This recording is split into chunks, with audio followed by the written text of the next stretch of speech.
saya bahas ini bedakan antara akhlak dengan bakat. Jadi nggak bisa tuh. Kenapa kamu nggak menghafal Quran? Nggak bakat? Nggak, itu nggak tepat.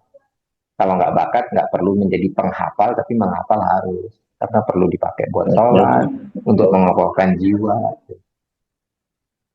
Kenapa kamu nggak tadabur Quran? Nggak bakat. Enggak, semua orang harus tadabur Quran. Karena itu akhlak. Apalagi tadabburnya. Kenapa nggak jadi mufasir? Ya nggak apa. Bedakan. Memang harus tajam analisisnya dan pemahamannya. Demikian. Ada lagi yang mau ditanyakan? Silakan. Ya, itu sedikit. Lah ya bener gede. Mesinnya kan gede. Itu muatan lah. Lah ya mesinnya kan gede tapi muatannya enteng. Nek truk iki muatannya berat. Kadang Ya, ini siapa ini? Siapa ini?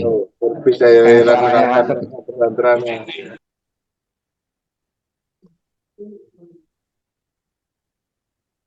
Silakan. Ada lagi yang mau ditanyakan? Izin bertanya, Ustadz. Ya, dari mana? Siapa? Betty Rahmawati dari Yogyakarta, Ustadz. Nah, Ya. mau Apa bertanya, kali? ini lebih ke kasus lapangan. Kasus lapangan. Jadi misalkan nih, Nah, tolong yang bocor-bocor kita suaranya sudah di mute dulu. Sebentar, Bu Betty. Ini ada tadi suara bocor. Iya. Kayaknya suara ibu saya nggak dengar. Oke. Gede pisan. Rasane 10. Lah nggih niku digawe enteng niku, Mas. Maksudnya kan gede pisan. Digawe enteng semono ki 7-8. Terus Ibu sopo itu? Suara sopo itu? Ayo, udah Bu Rahmati, silakan. Oke. Apa gini, Ustadz, kasus di lapangan. Misalkan nih, kita sudah mengetahui apa namanya bakat dari mutarobi kita gitu dengan sering komunikasi, sering ada mengikutkan, Ya. Terus? sudah bisa memetakan atau setidaknya mengetahui bakat mutarobi kita. Kemudian misalkan lembaga dakwah itu menginginkan mutarobi kita mengisi dalam sebuah organisasi gitu ya. Lembaga dakwah menginginkan mutarobi kita dalam sebuah organisasi, tapi itu tidak sesuai dengan bakatnya. Misalkan kalau di skala 1 sampai 100 mungkin dia cuma ada di angka 30 misalkan gitu ya. Tapi lembaga dakwah kepepetnya gitu masih butuh orang untuk mengisi itu. Nah,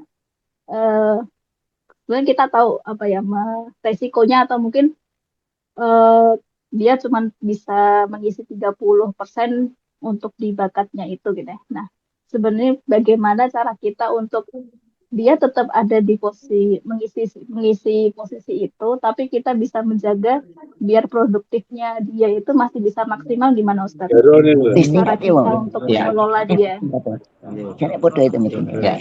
Meniti Ustaz Ade, ini suara yang masuk ini dari mana? Mati ngono mesinnya kayak Saya nggak tahu. Oh, ini Ustaz Sudirman Ngawi. Ustaz Sudirman Ngawi, tolong niat ya. Ustaz Sudirman, jangan diaktifkan kalau bicara sama yang lain. Maaf, Ustaz Sudirman dari Ngawi. Oke, Bu Betty Rahmawati. Jadi gini, kalau ada tugas dakwah, jangan ditolak secara subjektif. Harus objektif.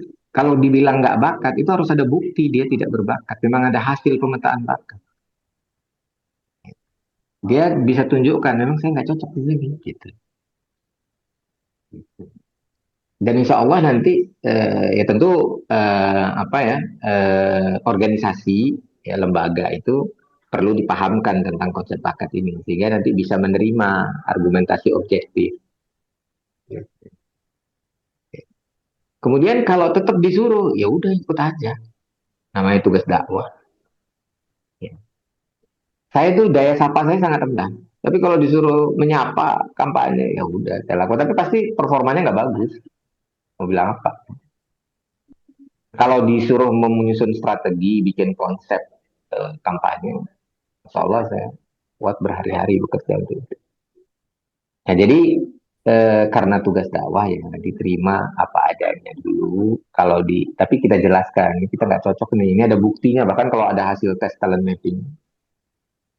Dan sebaiknya organisasi itu nggak usah nguyuh, karena itu karunia Allah ya. Jadi nggak bisa dilawan itu bakat itu.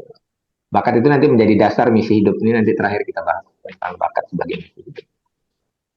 Jadi perlu dijelaskan. Jadi bukan bagaimana caranya dia bakal perform, enggak, dia nggak bakal perform. Performanya nggak bakal tinggi.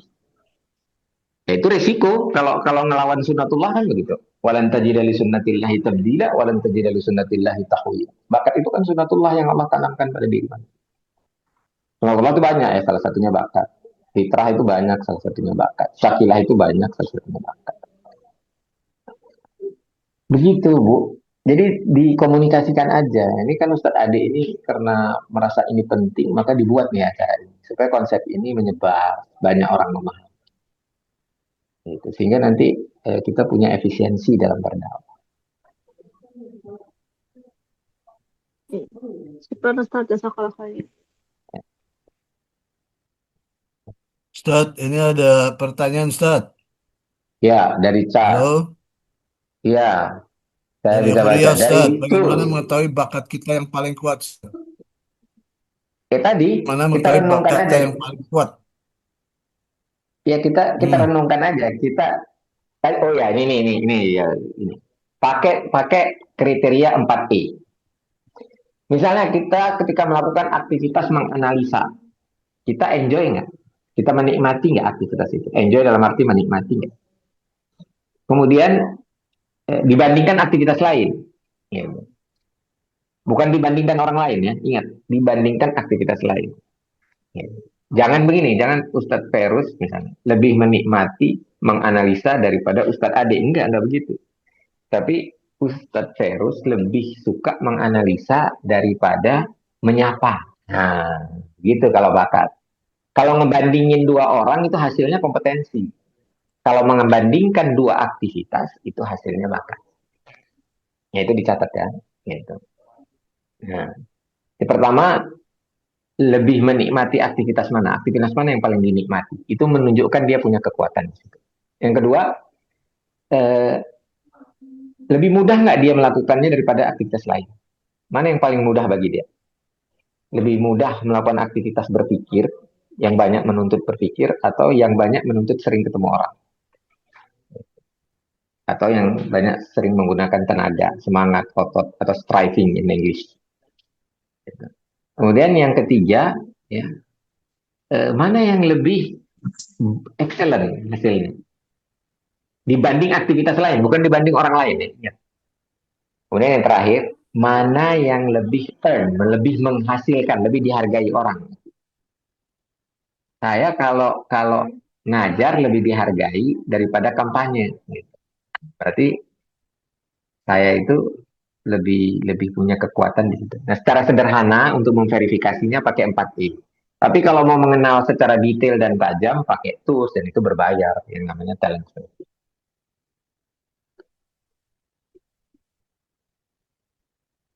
Begitu. Jadi siapa itu yang bertanya?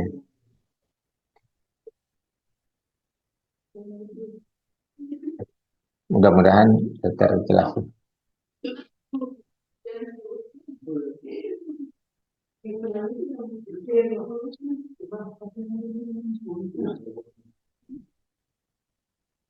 Silakan kalau masih ada lagi.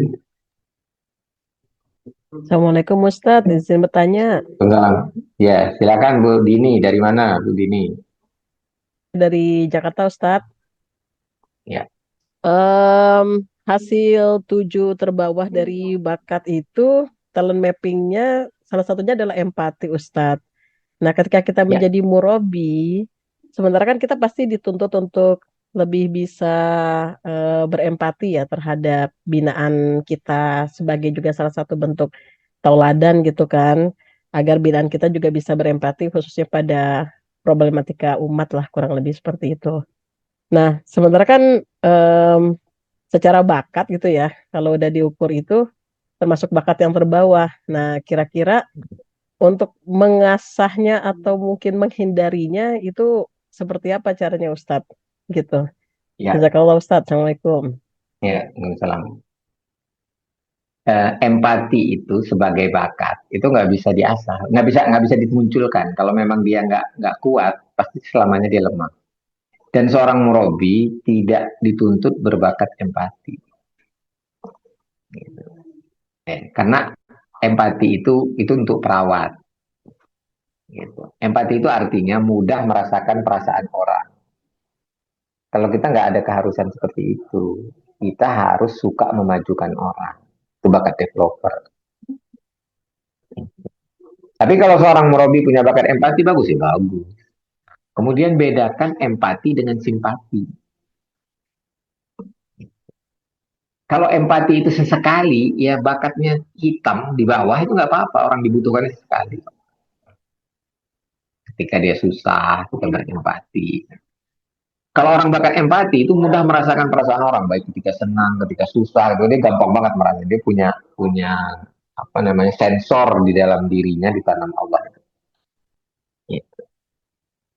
Bahwasanya murabi itu bagus-bagus aja kalau punya bakat empati, ya itu sunnah aja nggak sampai wajib. Yang wajib itu developer, ya suka memajukan orang lain. Suka memajukan orang lain itu bakat. Tapi kalau suka melihat orang lain maju itu akhlak.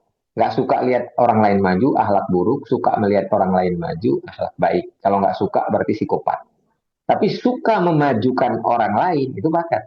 Dia mau mengorbankan dirinya, waktunya berlama-lama itu menumbuh kembangkan potensi mutarobi. Kemudian bakat untuk menjadi murabi itu selain developer juga communication, suka menjelaskan, dan learner, ya learner itu suka mengumpulkan bahan-bahan untuk disampaikan. Itu pembelajar, dia seorang pembelajar. Kalau punya 3 bakat itu ya cocok banget.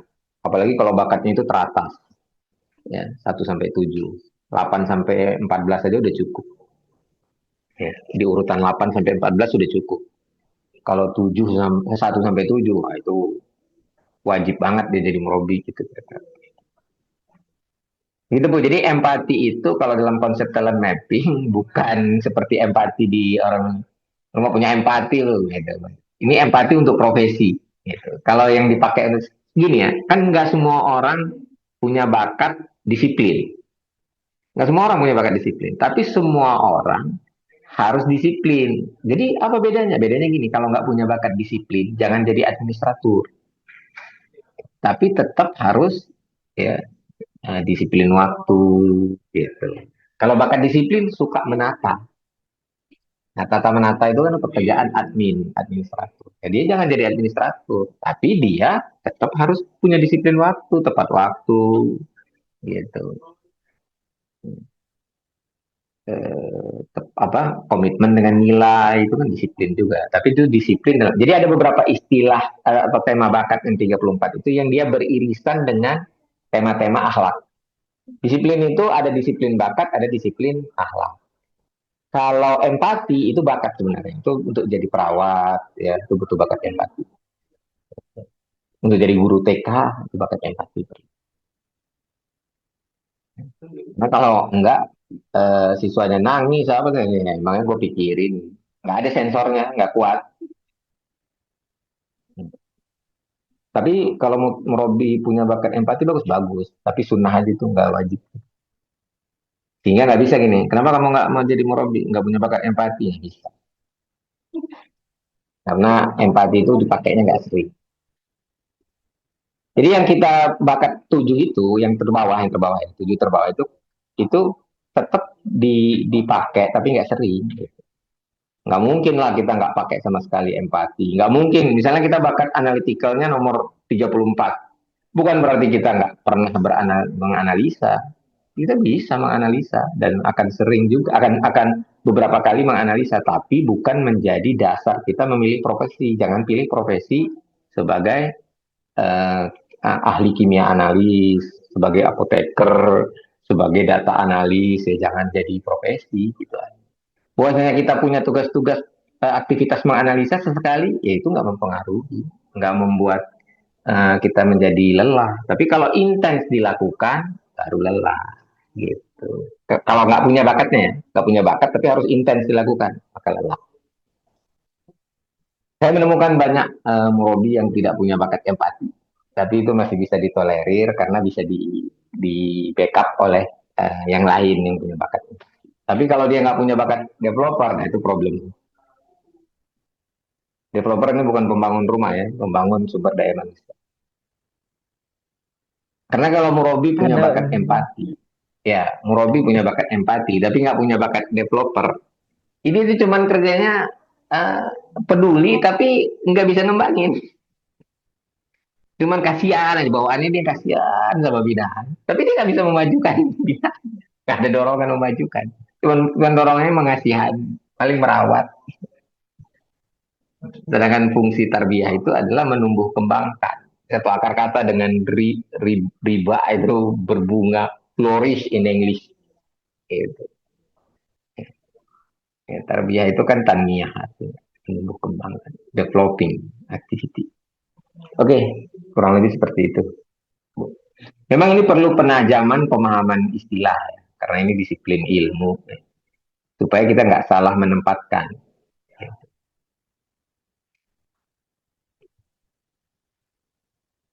Nah, saya udah coba jelaskan, saya juga udah bagi, nanti dibaca-baca.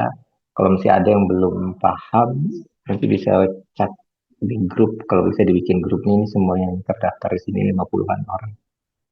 Jadi kalau mau nanya-nanya, cuman tentu saya jawabnya tunggu waktu ya. Nggak bisa langsung, ada yang bisa langsung saya jawab, ada yang kadang-kadang saya lagi punya kesibukan.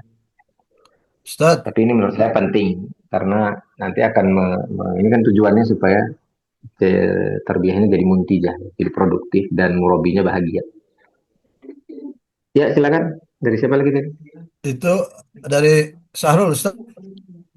Oh ya, Masalah ihsan itu akhlak. nah isar itu akhlak lah. Isar, salamatu sadar itu akhlak, bukan bakat. Kenapa kamu nggak isar mengutamakan isar kamu? Nggak bakat, Ustaz. Nggak bakat, nggak ada empati kan. Iya beda. Empati itu tuh jadi perawat, bukan untuk isar. Untuk isar itu adalah kesadaran ukhuwah. Gitu. Surat berapa tuh Ustaz Ade itu? Ayat Kalau itu siko, surat Ustadz, 59. Tiko juga akhlak lah.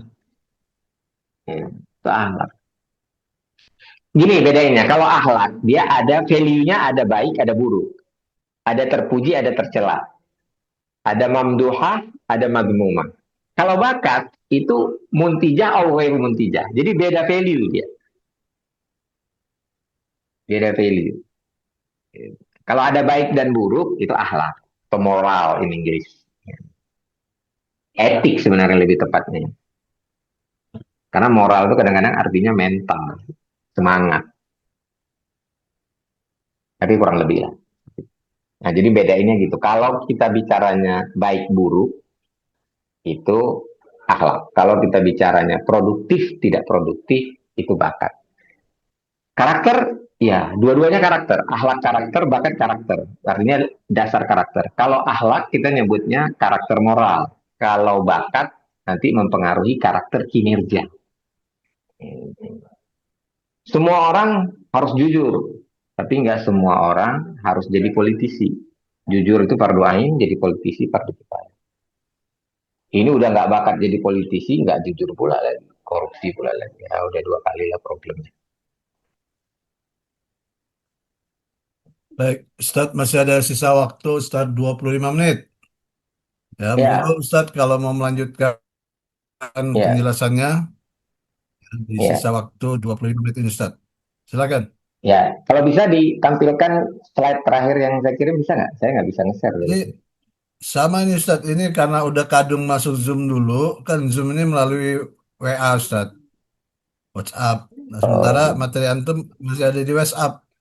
Jadi mesti keluar oh dulu gitu Ustadz. ya. Coba saya yang coba ini ya. Saya coba bisa nggak ya? Bisa Ustadz, antum klik share aja itu Ustadz.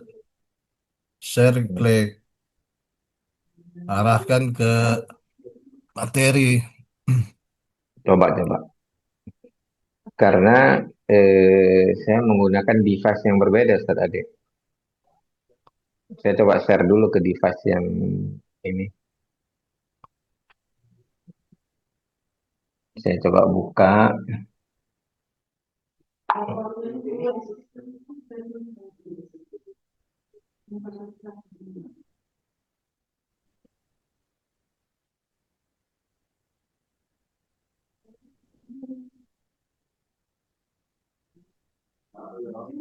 Ini saya coba share ya. berbagi apa ini? Eh, Gambar dari file.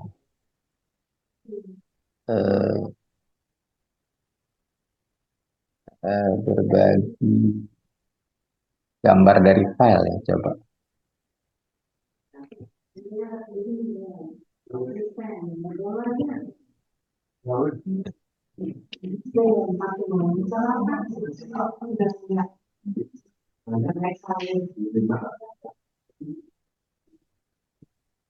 Waduh, nggak bisa Ustadz, tadi. kita ada pertanyaan aja nih Ustadz. Ya, pertanyaan. Pertanyaan di chat nih Ustadz. Dari Zahira. Ya, Zahira dan dari siapa ini?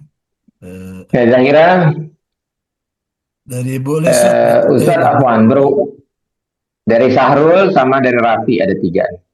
Saya bisa baca Ustadz tadi. Ya, silakan. Ustadz Afwan berhubungan dengan developer.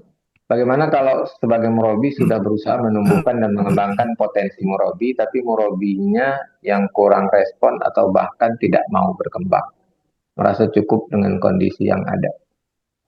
Ya sudah, itu kan di luar kendali kita. Jadi memang dia yang nggak mau berkembang. Yang penting kan kita sudah berusaha menumbuh kembangkan. Ya ini nanti kaitannya dengan, nah ini juga satu konsep yang perlu dipahami dengan baik. Kapan seorang dikatakan sukses sebagai murabi? Kapan seorang orang tua dikatakan sukses sebagai pendidik? Gitu. Nabi Nuh sukses nggak? Pengikutnya cuma sekapal.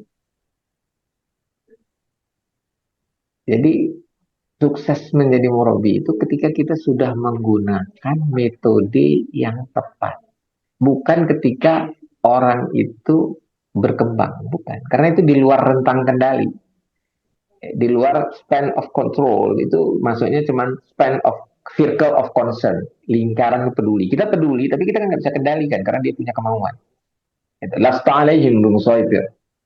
Tugas kita kan fadzakir innama anta mudzakir, sama seperti tugas Nabi Muhammad bagaimana Allah sampaikan dalam surat al apa itu ya? Al-Wasiyah atau apa ya? Fadzakir innama anta mudzakir lasta alaihim bimusaitir. Kita nggak bisa maksa. Kalau orang nggak mau, bilang apa sih? Dia nggak mau berkembang kan? Ya sudah. Bakat murabi itu syarat utamanya apa ya? Ini dibalik Bu. Ya. Murabi. Oh, maksudnya bakat murabi. Murabi itu 3, bukan syarat ya. 3 tema bakat yang harus kuat. Pertama, bakat developer, suka memajukan orang lain. Yang kedua, bakat communication, suka menjelaskan. Yang ketiga, bakat learner, suka menghimpun bahan ajar baru sehingga aktual terus. Sehingga dia jadi murabi yang selalu menarik.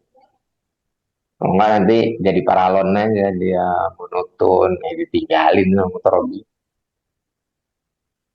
Ya nggak, jangan disalahkan mutarobi kalau begitu. Tapi kalau mutarobinya memang nggak mau berkembang, ya udah nggak bilang apa. Ya, jadi anak Nabi Nuh aja nggak mau diajak ke kapal. Kita fokus ke yang mau aja.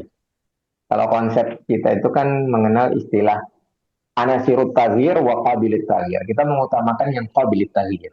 Kalau dia tidak qabilit taghyir, sekalipun dia anasirut taghyir, dia kita lihat sebagai unsur pengubah, dia pejabat, ini. Tapi nggak mau, ya udah, nggak apa-apa. Karena gini ya, sukses seorang murabi itu kaitannya dengan akhirat tuh. Ya. Bukan dengan dunia, bukan banyaknya pengikut.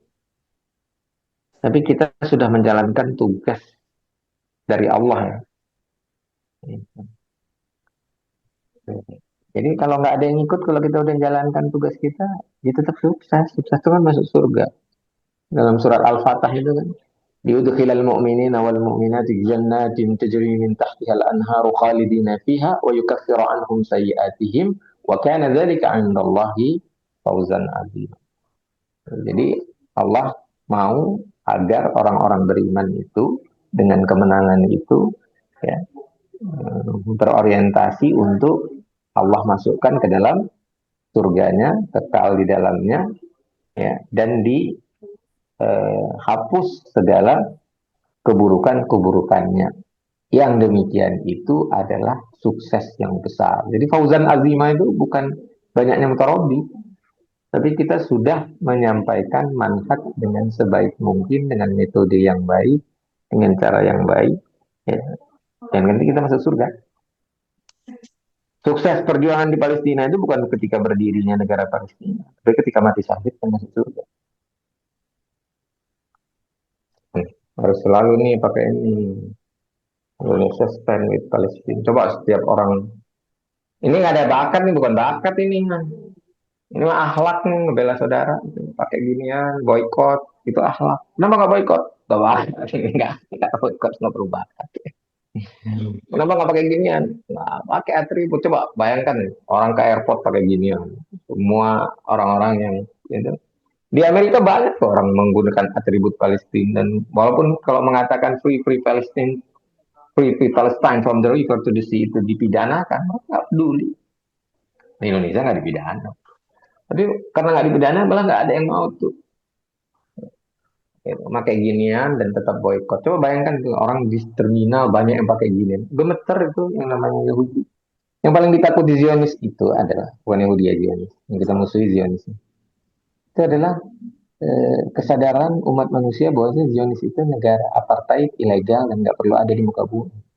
Maka solusinya bukan two state, bukan dua negara. Hapus itu Zionisme. Kalau mau damai dunianya, hapus Zionisme. Tapi kalau nggak terhapus juga, nggak apa-apa. Yang penting kita udah berusaha, maka kita masuk surga. Wa kana dzalika 'indallahi fawzan 'azima. Orientasi akhirat. Jadi menjalankan bakat itu orientasi akhirat. Oke, terakhir ini setelah dia. Terakhir itu, kalau kita bicara misi dan visi, mana lebih dulu? Dalam konsep bakat, misi dulu. Bakat itu misi yang Allah berikan. Apa misi itu apa? Misi itu alasan keberadaan. Apa alasan Allah menciptakan kita di muka bumi? Secara umum dua. Pertama menjadi hambanya, kedua menjadi khalifahnya. Nah, menjadi hambanya itu kaitannya dengan moral, dengan akhlak, dengan fardu ain. Kalau menjadi khalifahnya, nah itu genre kekhalifahan kita apa? Dokter kah? Politisi kah? Arsitek kah? Guru kah? Tentara kah? Yaitu polisi kah? Hakim kah? Pengacara kah? Gitu. Ya. Nah, jadi misi hidup kita bangun berdasarkan bakat kita. Karena itu tugas dari Allah. Misi itu kan tugas yang Allah berikan, risalah.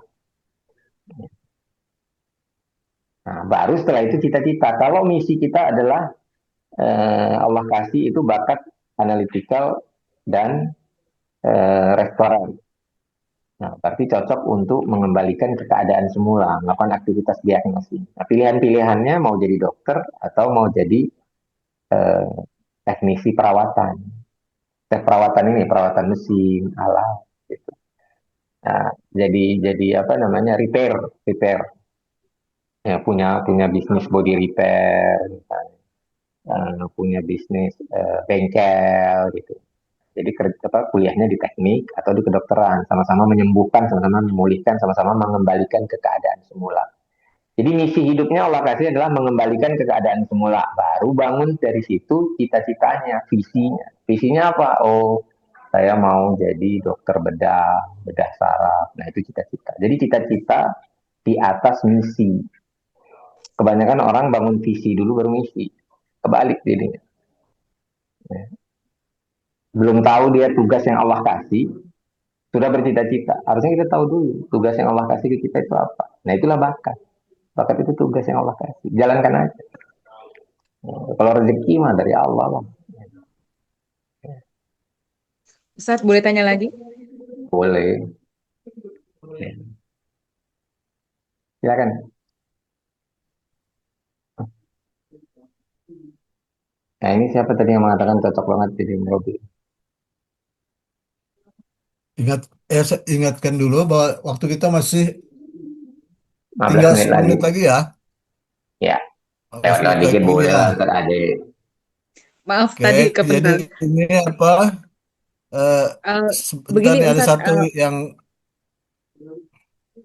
boleh Ustadz Ade saya bertanya lagi ya?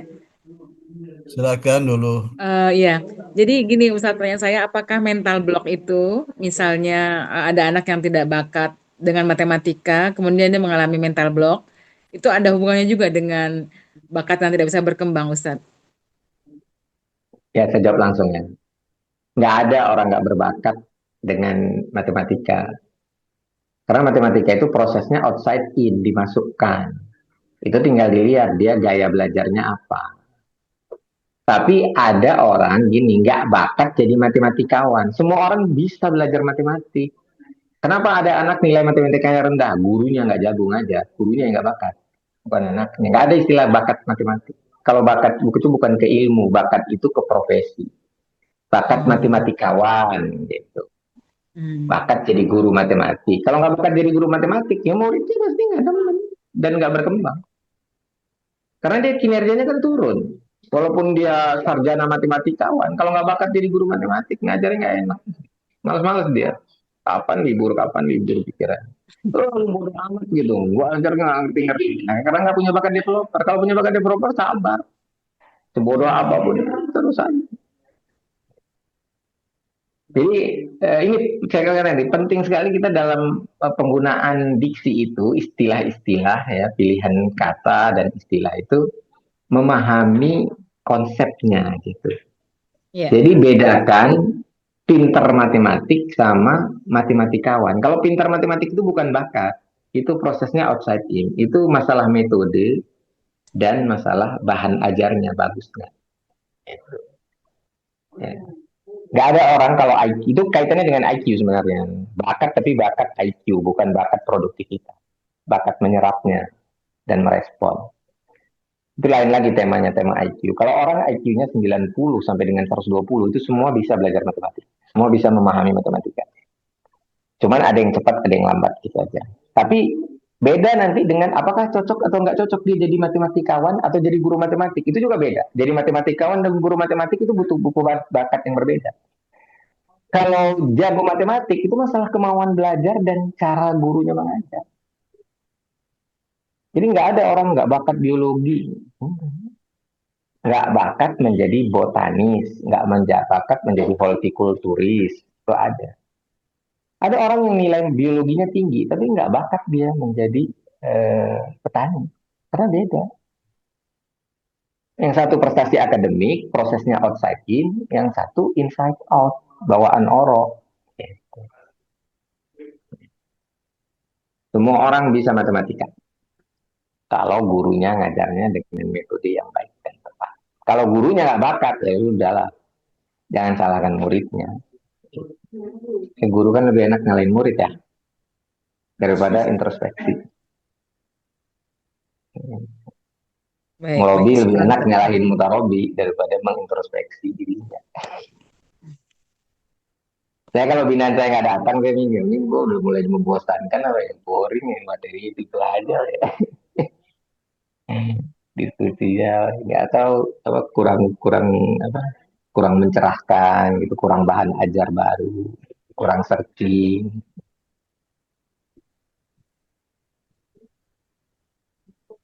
Jadi kita bakat ini digunakan untuk mengintrospeksi diri kita, kemudian untuk memotivasi binaan kita supaya mau beramal ala syakilati. Dan supaya dia tidak ragu untuk mengatakan ini loh bakat saya. Gitu. Dan supaya dia kenal konsep ini. Jadi kenalkan konsep ini kepada binaan. Minimal yang 7 wilayah aktivitas itu. Dia lebih suka berpikir atau ketemu orang atau menggunakan tenaga. Kalau berpikir dipertajam lagi. Berpikir kreatif atau berpikir prosedural. Prosedural itu pakai logika jika maka jika maka. Kalau kreatif itu merancang, merencanakan gitu ya. Kalau ketemu orang dipertajam lagi, dia kalau ketemu orang bawaannya mau ngatur aja atau membangun network atau mau melayani. Nanti perannya bisa sesuai dengan itu sehingga lebih produktif. Atau dia lebih suka aktivitas-aktivitas yang banyak menggunakan tenaga. Nah, kalau tenaga, dia lebih suka aktivitas yang dokumen, jadi bendahara, juru tulis, gitu ya, sekretaris, gitu. Atau dia tukang kirim barang, tukang tata, penata, gitu. Ya, perawat, apa perawat alat-alat, gitu ya. Tukang benar-benar administratur, apa ngurusin file-file gitu. Ustadz, ini masih ada satu pertanyaan melalui chat dan waktu kita Ya, tinggal 9 menit lagi. Jadi Mungkin ini yang terakhir ya untuk kesempatan kali ini. Ya Saya silakan baca ya, Ustaz. dibaca Ustadz. Dari Ustaz, Raffi saya Putra, itu Ustadz. suka dengan Halo? kerja konseptor. Ya, saya baca, Ustaz. Oke, Tadi. silakan. Ya. Ya. Ustaz, saya suka dengan kerja konseptor, strategi, dan perencanaan. Bagaimana cara mengembangkannya, Ustaz? Ya. Kalau kerja-kerja konseptor dan strategi, ya belajarlah ilmu Saat ini? manajemen. Belajarlah ilmu manajemen. Kalau yang itu ya, Ustaz Raffi. Belajar ilmu manajemen. Ya. Dan saya sekarang sebagai sekretaris di lembaga pendidikan. Nah, kalau sekretaris itu banyaknya ngurusin dokumen. Tapi kalau memang jabatannya sekretaris, tapi tugasnya adalah membuat perencanaan, mau menyusun kurikulum, gitu, rencana belajar, ya oke-oke aja. Kadang-kadang antara judul jabatan dengan bisnis proses yang dilakukan itu beda. Yang penting bisnis prosesnya sesuai bakat. Cara mengembangkan kalau bakat konseptor itu ya belajar manajemen dan belajar logika. Kalau konseptor belajar ilmu logika. Ya, dan belajar juga ilmu bahasa. Ya, bukan ilmu bahasa, belajar juga komunikasi ya, atau bahasa. Beda bahasa dengan ilmu bahasa. Language dengan linguistik itu beda.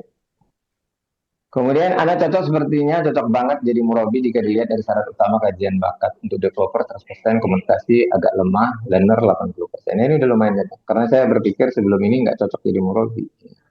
Cocok tapi mungkin nggak suka atau ada apa. Nanti itu kalau ada masalah psikologis, sembuhkan masalah psikologisnya. Sehingga bakat. Jadi kalau orang punya masalah psikis, ya, trauma atau apa, itu bakat nggak bisa berkembang. Ya. Jadi ya bisa bisa dikatakan kalau yang dirasakan itu ya benar. Tinggal kenapa selama ini merasa nggak cocok? Nah, lihat ada kasus apa? Atau karena konsep diri kita dibentuk dari luar. Orang lu nggak cocok, lu ngajar, lu nggak cocok. Ya. Tapi kalau untuk lebih pasti, kalau ini hasil tes ya sudah lebih pasti. Begitu. Jadi saya simpulkan mulai dari akhir tadi, bakat itu menjadi dasar misi hidup kita, tugas yang Allah berikan kepada kita, alasan keberadaan kita. Mission itu atau risalah adalah raison d'être bahasa Perancisnya itu, alasan keberadaan kita. Nah, setelah kita tahu misi kita, baru bangun cita-cita kita. Kita mau jadi murabi seperti apa? Kalau memang misi kita, misi hidup kita adalah murabi atau pendidik, atau guru gitu. Kalau misi kita arsitek, ya kita jadi apa? Nah, itu adalah fardu kifayah. Kemudian bedakan akhlak dengan bakat. Bakat itu bicaranya produktivitas. Kalau akhlak bicaranya baik buruk. Gitu. Value-nya berbeda ya. Value good and bad, terpuji, tercela. Kalau bakat itu produktif atau tidak produktif, ada dorongan nggak, intrinsic motivation nggak dari dalam diri. Diukur dengan 4E, enjoy, easy, excellent, earn. Kemudian konsep bakat itu adalah gifted, kemudian dia itu alasan keberadaan eksistensinya dalam diri kita. Kenapa ada bakat itu karena karunia Allah. Kullu ya'malu ala syakilati. Kemudian fungsinya itu memberikan kita dorongan dari dalam atau panggilan jiwa. Prosesnya adalah inside out. Bedakan dengan prestasi akademik yang outside in. Mudah-mudahan bermanfaat. Kalau masih ada lagi pertanyaan, nanti kita lanjutkan di forum berikutnya. Terima kasih sudah bersedia untuk mendengarkan, untuk berdiskusi. Mudah-mudahan bermanfaat, ya, dan mendapatkan ridho Allah Subhanahu Wa Taala. Dari kami, al-haqqu min rabbik fala takunanna minal mumtarin. Kebenaran dari Allah, jangan ragu-ragu atas kebenaran. Apa yang kami sampaikan tentu tidak terlepas dari kesalahan dan kesilapan kami sebagai manusia. Itu walakum minkum wastaghfirullah li walakum wallahu al-muwaffiq ila aqwamit thariq. Wassalamualaikum warahmatullahi wabarakatuh.